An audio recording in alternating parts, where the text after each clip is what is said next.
Good, happy Tuesday morning, February 15, 2022. I'm Riley King. Welcome to your morning news update right here on the Riley King Radio Network. Let's get started right now. First up, burglary suspect could be connected to similar crimes. Let's take a listen to that video from WMUR News 9.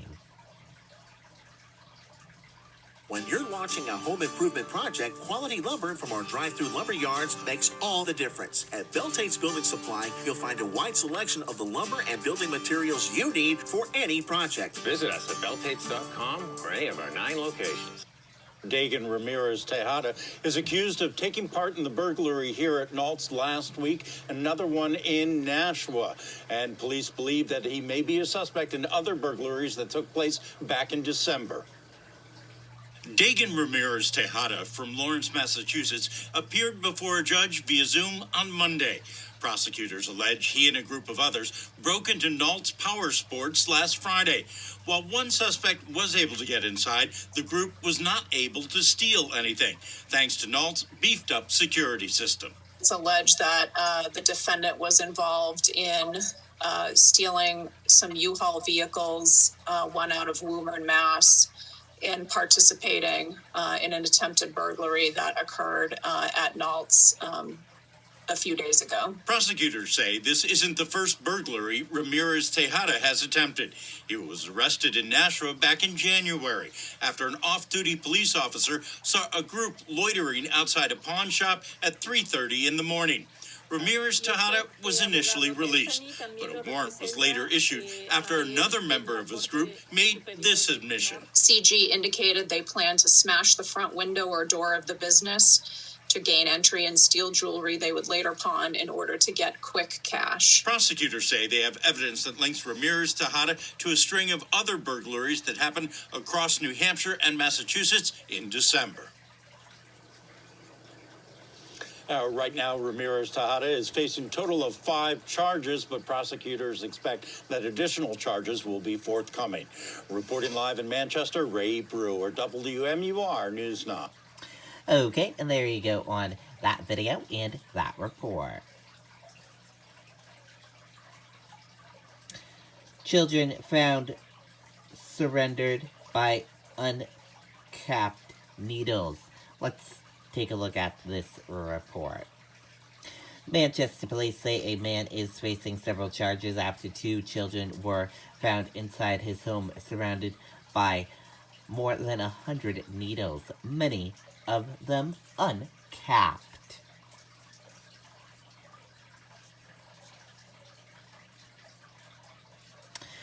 New Hampshire officials hold high-level meeting regarding Harmony Montgomery case. Let's take a listen to that video from WMUR News 9. As one of the region's largest family-owned energy providers, Eastern Propane and Oil knows a thing or two. Jen Director Ribson tells News 9 a large meeting was held last week. The attendees included the Office of the Child Advocate, DCYF leadership staff, and other officials connected to Harmony's case. The public knows very little about DCYF's involvement with Harmony Montgomery from the time a Massachusetts judge granted custody of her to her father, Adam Montgomery, in New Hampshire in February 2019. Police have now narrowed the timeline of Harmony's disappearance to November 28th to December 10th of 2019. DCYF declined to verify if Harmony was even in the system here, citing strict confidentiality laws. But Governor Sununu called for an internal review of her case, and the Child Welfare Agency has now confirmed the results of that review are nearly complete. That meeting occurred last week, so final work on the recommendations and such is underway right now. News 9 Investigates has also learned that as of January 19th, 2022, there is only 1 child unaccounted for in DCYF protection. We asked if that child was Harmony. The director said he could not legally identify which child it is. Director Ribson said the Attorney General's office will have the final say on which parts, if any, of that internal review are released to the public.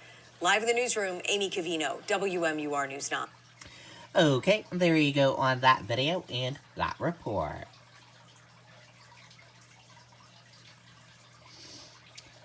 New Hampshire advocates say high-profile case of alleged child sexual abuse has community pressurous. Let's take a listen to that video from WMUR News 9. While other dealerships' lots are empty, New Car has the used cars, trucks, and SUVs you want. We're talking 47-year-old Joshua Pinkowski of Concord is held without bail on some 50 charges involving the alleged sexual assault of 2 teen victims, as well as the manufacture of child sexual abuse images. Farmington police say they will soon file charges involving 2 more alleged victims that he allegedly contacted through social media. Court paperwork says he paid them for sexual images and in-person sexual activity.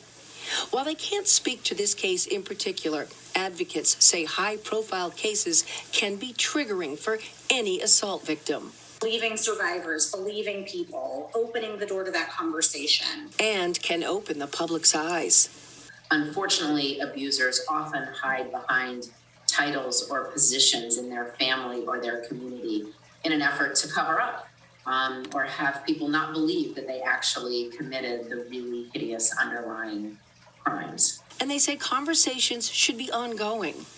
Young teens are especially vulnerable because they're old enough to be using technology, but probably not old enough to appreciate the long-term consequences of images like this being captured and shared on the internet.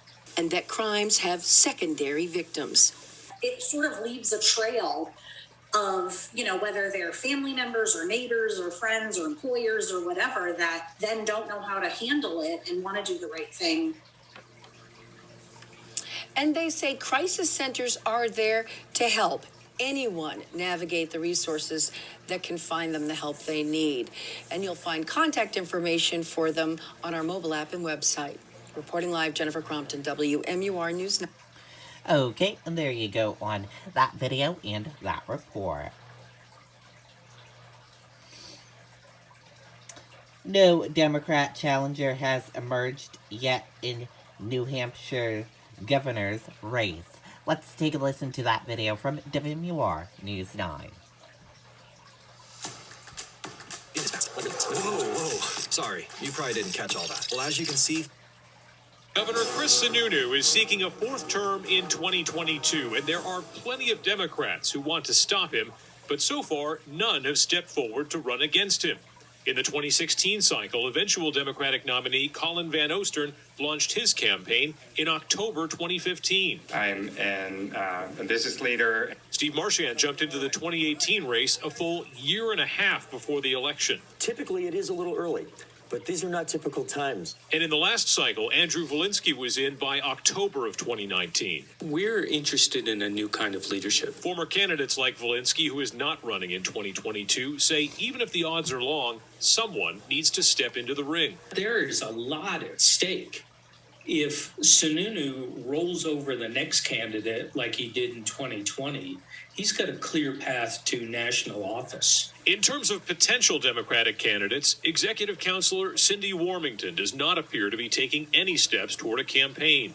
Former Governor John Lynch shut down talk of a comeback in an interview with WMUR last year, but he's still on the wish list of some Democrats.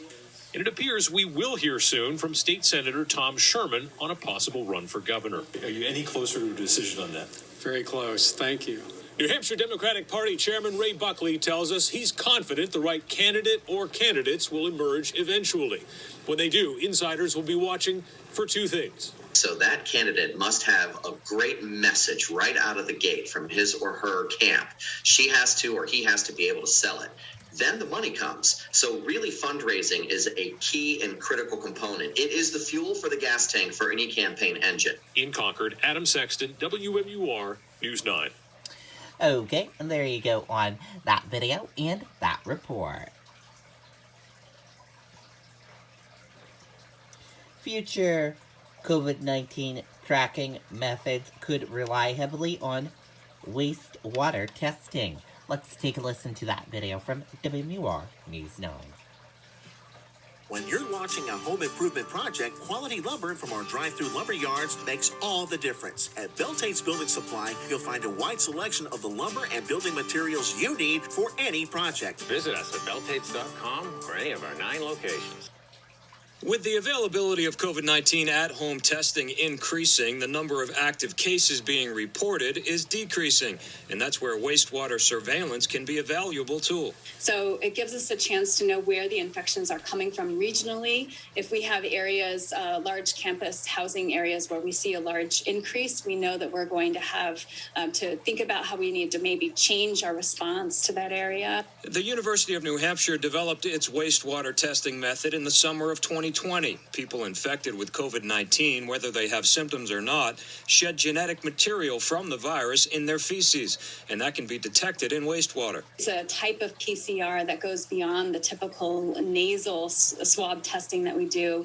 It uses a very specific quantification approach. DHHS Director of Public Health Services, Patricia Tilley, says this kind of data can give us an early warning sign of increasing transmission and has the potential to help us decide where to direct testing and other healthcare resources. The Keene DPW also started testing wastewater in 2020 in partnership with Keene State College, but has since discontinued the testing. Like that, it gave weight, I think, to for us to use and communicate with the public and for Keene State to communicate with its population that it really wasn't here. It wasn't just something happening somewhere else.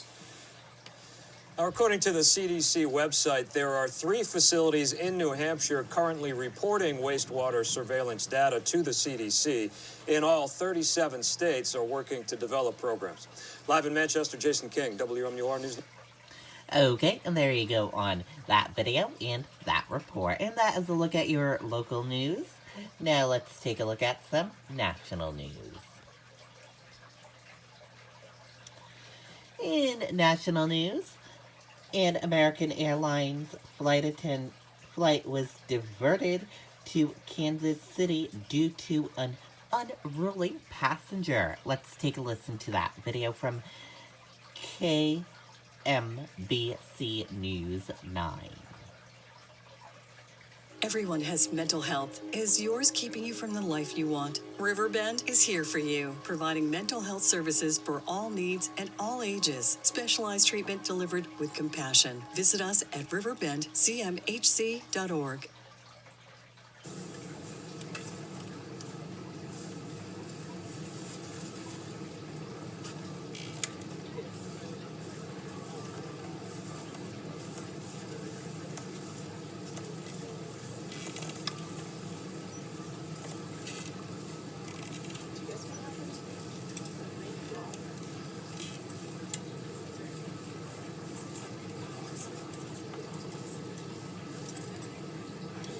Okay, we do not have video report of that. Sorry about that. Video was taken on board. The plane shows a man struggling as other passengers held him down. An American Airlines flight headed from Los Angeles to Washington, D.C. was forced to suddenly divert to a Kansas City Sunday due to an unruly passenger on board. The flight landed safely at KCI MCI just before 2:30 p.m. on Sunday. A witness on board that flight said a flight attendant used a coffee pot to subdue the man as the plane descended.